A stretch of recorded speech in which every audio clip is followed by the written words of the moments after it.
Excuse me. All right, so thank you, Nick, and thank you, Adam, for getting us started on something I certainly feel passionate about and chose to speak about today, and I think it's probably one of the most important things, if not the most important thing that I do on a daily basis. In our business, whether you're the COO, general manager, regular manager, chef, people are a huge part of what we do. Attracting those amazing people, I think, is one of the most difficult things that we do in our industry. Well, I do think we have it a little bit better being with USHG and sort of having Danny power that people want to come to us. What I've found sort of since 2008, 2009, that attracting these great people has become a little bit more difficult with restaurants closing, high rents, low sales. These restaurants that are staying open seem to be keeping their great people and sort of letting their crap go. So as we've been interviewing people over the years, it's certainly been a lower scale than I certainly remember from pre-2008. Again, great people, and I drew a picture of my family tree saying healthy, strong, and full. I've always been one that's had a lot of success from developing from within.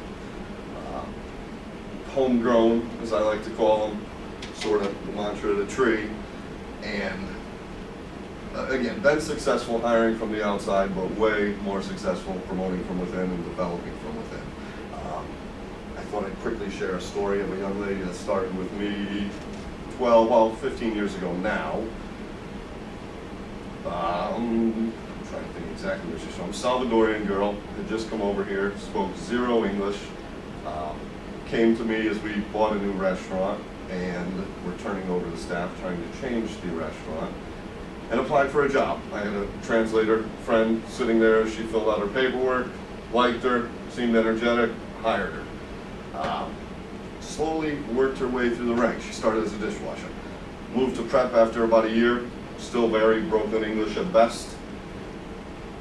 Sandwich maker, learning English, salad maker, learning English, more comfortable with English, going to a cash register. Shift leader is what we would call hourly supervisors. Moved to a hourly supervisor, assistant manager, and 15 years later she is running our busiest restaurant, or what was my busiest restaurant, as the general manager. $2.5 million a year. Impressive girl. I've got a couple stories like that. I always like telling the Marlene story because she's a magnificent story. As again, she spoke zero English and just was so unsure of herself, and even as she became sure of herself, you could still see, as a lot of us, the nerves and the questioning of herself. And she's just so impressive to watch now.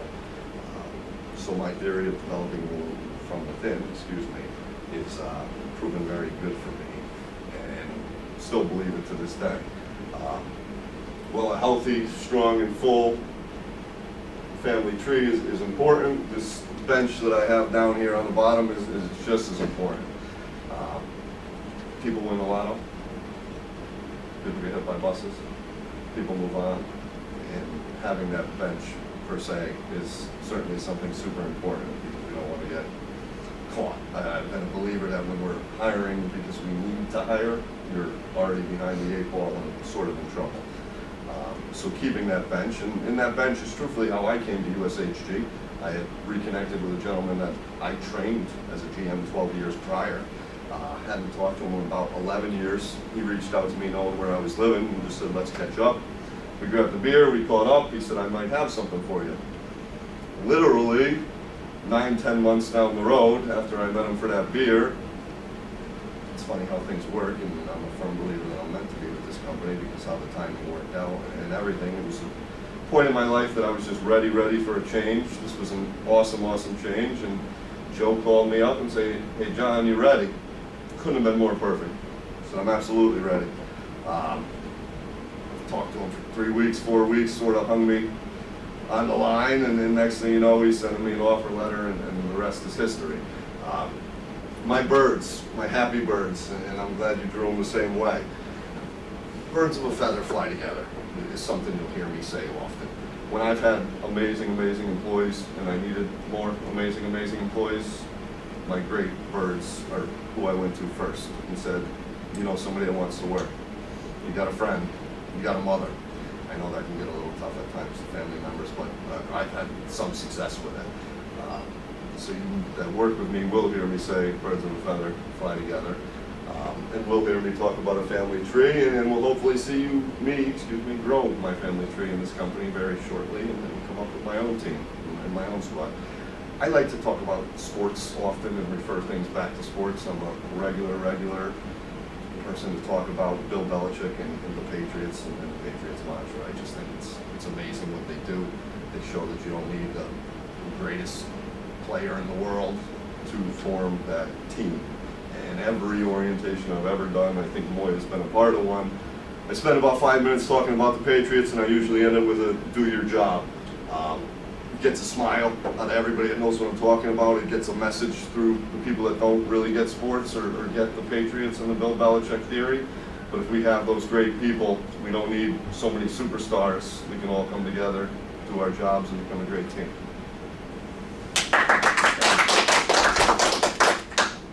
You win? Close.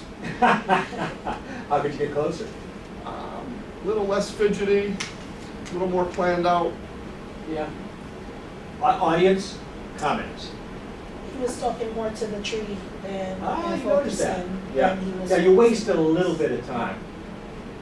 And the point is, you don't have to speak. I think the drama. Let me show you what I mean. Yeah.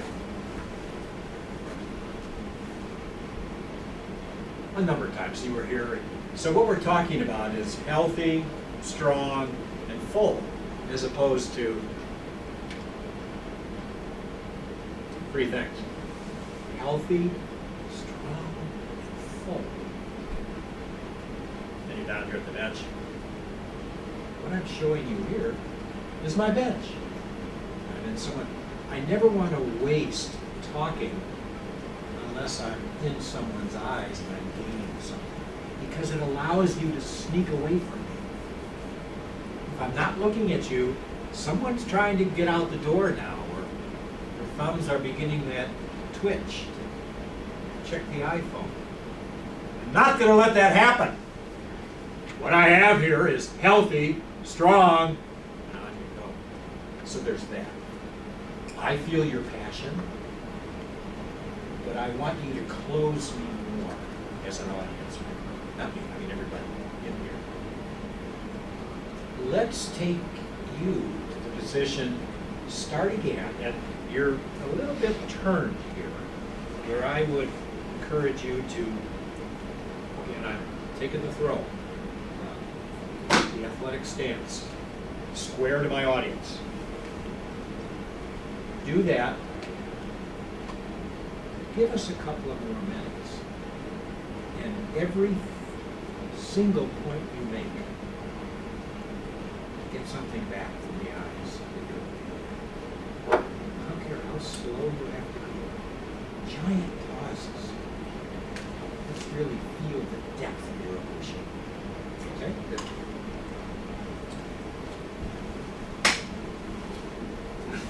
People, amazing people, developing people, attracting people. It's what we do. Family tree, a healthy tree, a strong tree, a full tree. It's what we need to be successful. The bench, extras to fill in on the bench, needed. That's where I went wrong. All right, do it one more time. Gotcha. Don't smile this time. People. Real depth of passion. Take your time. This is very serious stuff. So lift your feet a little more square to your audience. Tell us about your family tree. My family tree. My family tree is healthy. My family tree is strong. My family tree is full. That's how it needs to be. And the eyes are good there. So roll on. Give us a minute. Just continue your presentation for, give me 60 more seconds of high level. High level. Yeah, high level, what you're doing right now. And I want to get it into your muscle memory a bit. I want you to, let's get you settled in this. Another success story of developing somebody from within as a new manager with Cozy, I had a gentleman that came to me expressing his want to grow. I believed in his want to grow, I believed in his work ethic, and said I was going to commit to this gentleman. His name was Lewis. I went to my big boss a few days later, who was visiting the restaurant. I said, hey Bob, I said, Lewis wants to grow. I want to promote him. What do you think? He looked at me dead in the eyes and he said, John, you know that Lewis is a direct reflection of you, correct? I said, yeah, I do. He kind of looked at Lewis and looked back at me. I knew what he meant. I pulled Lewis aside later that day. I said, Lewis, I talked about what we talked about. Here was his feedback. You need to look a little better. And I think I put it in different words, but he got my point. Next day, Lewis came in. Let me explain. Lewis was a boy from the Bronx, young Dominican boy. Long braids at the time, 16 years old, maybe 17. Long braids, baggy pants, big clothes. Again, looked at him, he knew what I was saying. Next day, Lewis came in, shaved head, clothes that fit him. I looked at him and I said, okay, I made the right decision. Lewis ended up working for me for about 14 years, finished with me as a general manager, is a multi-unit manager with Potbelly right now. I called him my son for so long, he's too old now to call my son. I more call him and his brother my brothers. Getting married in October in the Dominican Republic, and just couldn't be more proud of the kid. You know my advice to you? Tell a lot of stories. We haven't spent a lot of time on that, of course, but you know, I made the point of telling stories is just magic. It's so much easier to get people's attention. Took the words out of my mouth, I was going to say, it's easy. You know the story, you know the emotion of the story, your eye contact for the story was, what do you think? Yeah, absolutely. Wonderful. All right, you're done. Thank you.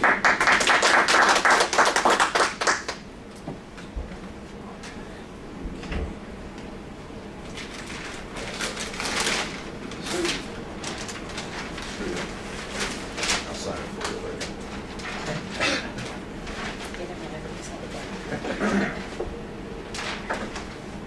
Fun stuff. Talk about numbers now. Now, we talk about our people, we talk about our food, but let's not forget we are a business. Who knows what prime cost is? Great, so you've all looked at a P&L. You know how important that number is. It's the one number that we have the most control over. That is our materials, our labor combined. That's prime cost. We're always watching our labor. We're always saying who's on the clock, who's got to get off the clock, watching overtime. But the materials are one thing that we kind of let slide. We know that things like cases of wine have sort of a fixed cost. Lemons always cost what lemons cost. But we've got a lot of purveyors. And when I think about myself in my business, I'm looking at Riviera, I'm looking at Baldor, I'm looking at Dairyland, the Green Market, Lancaster Farms. I'm looking at all these guys going, now who's got the best price for my lemons? Who's got the lemon that I want, most importantly? Who's got the best quality lemon? So I'm going to find that lemon, and it turns out that these two guys have it. Now I need to find the right price. I'm going to negotiate with these guys. And I think that myself, I've got enough power to negotiate. But you know what? I think we have a lot greater power than that. We're USHG. How many restaurants are in our company? Like a dozen? 14. So, blowing it up a little bit. Here we are, a much bigger house. Our purveyors. I used to work at another restaurant where I gave one of my assistants this task. And his task was once a week to sit down and contact all of our produce vendors and find the best prices for the 5 items that we use the most. It was asinine. Every week he would sit down and call these guys, make an email. It took him about 20 minutes a week. But at the end of the month, we found out that we were saving about $1,000 by doing this. It's somebody's salary, you know? You know, so it was not for nothing that we were doing this. And I was thinking, maybe if we just blow this up into a bigger scale now that we're USHG with 15 restaurants. What's like, think of 5 items that all these restaurants have in common. Milk, butter, soda, beer, wine. I discovered during one of the classes that I was here for initially that the sous chef from Gramercy Tavern was buying all his produce from Riviera, and I love those guys. But why at Blue Smoke are we buying all of our produce from Baldor? What's the deal there? I was like, why don't we combine all of our energy and negotiate prices as a company? And it becomes more about volume. So these guys like Baldor and Riviera are going to look at this issue going, you know what? Sure, I'll give it to you at a better price, but over the course of a year, 15 restaurants are going to buy X amount of lemons from me. I'll make money, you're going to save money, and everyone's happy. So looking at it as a bigger house, connecting with all these other smaller companies, gives us greater strength, rather than just being one little unit. Think of ourselves as a big company. Now, how is it going to be easy or even efficient enough that all these different companies can communicate with one another and make this happen? Actually, I have this idea where you take more work off of your plate. Where I had this guy sitting down once a week and making these phone calls, as a team of managers, as a team of chefs, sous chefs, bakers, everybody's watching these numbers anyway, right? Everybody takes their turn. Once a week, once a month, someone from a different business negotiates with all of these purveyors at once. One month it could be North End Grill, next month it could be Blue Smoke, then it could be Marta. And then, what, once, twice a year you're having to make these phone calls? And then over the scope of an entire year, the amount of money that could be saved is not going to be time wasted to get that into our pockets. And all it takes is a little bit of communication between managers. And we've got a lot of that culture already built in. So, who's with me? All right.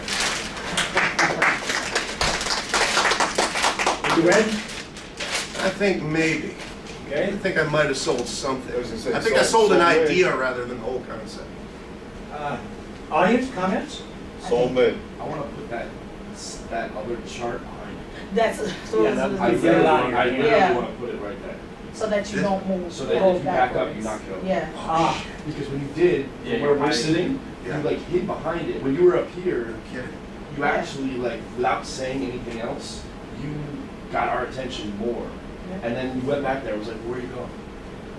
I think Well, like you were saying subconsciously, yesterday. you're so comfortable with pulling back Yeah. that you don't even recognize that you're pulling back, because even at the end, you took a step and then you took another step back. And that is what kind of made me realize subconsciously, you're just like that. You're just gonna pull back. Now, does that come off as like that waste of energy? Or does that look like more of just a natural It looks like a movement of... comfort zone for you. Does it make you feel more comfortable and No, engaged? I or wanna does it come take and away? pull you in, Uh-huh. like, come Because you were to, confident. don't run you were away. So I'm actually pulling you in by stepping back? no, you're No. pulling me to wanna come up and pull you to, To me, it not comes off necessarily as like, being so you're giving engaged. it- You have a great presence, but when you step back, it's almost like at a certain, you're like peering to see if like, I'm with you, and I'm already with someone. Huh. you know, I've seen this before. I got it deep, like you said, deep, get in I there. think too. But when you Grab come it. like that, I'm like, yeah. Yeah, like I would listen to Saving it all money. day. That's your Yeah. raise. That's Right, right there, right there, right That's there. Right. your raise. I would listen to you all day like this. Yeah. Money. You are, I've seen this before Right. with big, powerful people with strong eyes and a deep voice. You've got all those. And it's almost an apologetic thing. I'm making an apology for, please stand there. I'm making an apology for going over the edge a little bit here. I'm big, I'm strong, I've got eyes, I've got voice. I don't want to intimidate anybody. Yes, I do.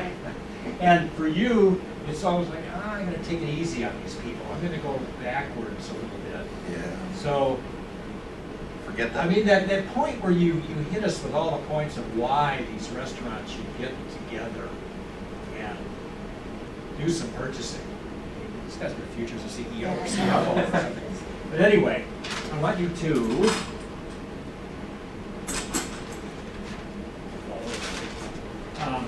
just to get a feel for this. We tried this a little bit yesterday and you resisted. You decided, I feel better back here. And I said to you, it's not about feeling better, it's about Yeah. being effective. So you're right at the point where you're gonna express to us the logic of all of our restaurants getting together and group purchasing things here for the following reasons, and this is the way we're gonna save. But I want a square stance, your shoulders are coming out to people. And let's get that into your muscle memory. You see how this audience, yeah, right there. Closer is normally better. So the whole idea is saving money. This could be our raise. If we were able to look at our managers and say, look, this is the work that I've done this week. This is the amount of money that it saved us. You can believe that they're going to appreciate that. You're going to know that you've saved the company some money. And you're going to know that you've earned a greater stake in your own reputation with your company as someone who's effective, someone who's efficient, someone who thinks about what we're doing, someone who cares about the life of their company and their family tree. And everyone loves money. Lots of money. Audience, don't go away yet. Better? When you're Better. standing straight on, you're less inclined to take that foot back Right. and then start leaning. Hmm. You know, it's interesting too, that was so much better. And you got to the point where you're like this, about why we should do this. I would like to see you go bigger. Go big with your yes. Big? No, not, Like what a you gri- just did, like you a just bear? went like this. No, Yeah. not this. This. No, all the way out. Big, that's big. That's big. Freaking huge. Absolutely. All right. But that's how you get people. So give us 30 more seconds, and let's see you go maximum big. We are a huge company. We're USHG. 15 restaurants have been around for 32 years. I'm only 39. When I think about it in that respect, I'm like, wow. I was like this big when Danny was opening USHG or Square Cafe, whatever. It's amazing. No, really, like, for the last 3 years, I've been working as a freelancer. And I decided it was time to harness a big company with lots of opportunity and lots of possibilities. And I think I came to the right spot. 3 years of working on my own as a freelancer, consulting, writing menus, blah, blah, blah. And now I'm going, hey, I'm gonna be a sous chef at Blue Smoke. I'm not gonna stop as a sous chef at Blue Smoke. You know what I'm saying? Okay. Yeah, right. We know what you're saying. Gotcha. Yeah. Just trying to be loud about some things. But talk to them about that. Anybody offended by the No. maximum, Not offended? maximum wingspan? Also, I don't think I would be offended if you like projected more, even though you're even closer. I think if you were even louder at that range, it would be. If we were in a kitchen together, like my presence there is so much different from the way it is here, and that's why I'm here, is to work on that. Because if we were speaking in a kitchen, that volume, that assertion, all of that stuff is present, like nobody's business. And that's why I feel we need to pull back. Because I've seen people like shrink in the presence of my voice. And I get that sense of, oh my God, I'm too big, I'm too scary, I'm threatening. You know what I mean? I know what you mean. I'm That's why telling you it's- that audiences are crying for that kind of expression. Show me some life up there. It was Show me your believable. passion. I mean, when you talked about growing with the company and not coming for the one thing, it was certainly more believable. I think Right. one-on-one, you'd want to step Differentiate. it down. But Yeah. when you're in front of an audience, I think you should have that Right. chef We volume. agree. Right, you should When you're in differentiate front of a lot of between the two, people. yeah. We Thank you. chef. Really? Okay, you Thank get the you, message guys. on this? What's that? You getting the message on this? I am. I appreciate it. You will enjoy it. Nice work. Thank you. So we're missing Jason. You have to go to a meeting. I know he still has a presentation to give, right?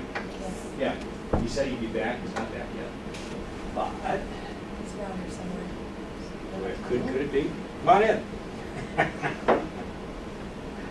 Wasn't Jason. So I'm going to move on to the Q&A. If he does get back, we'll have him do his presentation. So why don't we just take a 3-minute break. I will then introduce the Q&A module, which is the final module of the day. We'll go with that. Maybe somebody could check to see if he's going to come back. So at 11:15, I'll start. Great morning. That was This There was another company that was growing, nowhere near the size of this one. Are you familiar with Marco and Hearth and Terroir? So when they were growing that Terroir thing, they were going, how can we, they were just discovering the growth, and they were getting all the pains of it. They were like, how can we save money? How can we do it? And one of the things he wanted us to do was to negotiate. I mean, there was only like 4 or 5 locations at that time. So we sat around the table and we were like, well, what do you use the most of? And like olive oil was an obvious one. So we went out and found like a bulk price. We bought like a pallet of olive oil so we could get discounts so all the restaurants could share. I mean, Sam would be the guy in this room with the purchasing department, which, used to work with us, now we don't go away. Back. like magic, he appears. $7,000 Perfect. a month, right, per Yeah. restaurant? I just took a break because we finished. So I'd say it's not Yeah, All nothing. of these finished? So ten, I would, you I can figured get 140 140 in 4 grand, minutes. quick math, between Okay. 12. And then I'll do the Q&A exercise. And then you think about the amount of effort that went into Are you here that. now? Which is a bunch. No, like at Especially when you first. split it. Get a little water, that- Everybody. You got some good stuff. Then it's I'm like sure he once a did. month. I mean, It's a then next great thing you know, improvement. you go from doing it once a week, like I had this guy doing it, and then if you share that responsibility with the other locations, now he's doing it maybe once a month. And then if you're sharing with all these restaurants, maybe you're doing this once a year. And then everybody knows how to- Profitability and what we do, I don't care, 100 grand to 100 grand. you Yeah. know? Yeah, and at that time, I was working for a much smaller company, and they were already looking at it in that scope, like, why don't we have more power? We should be able to negotiate and lock in better prices. Sure.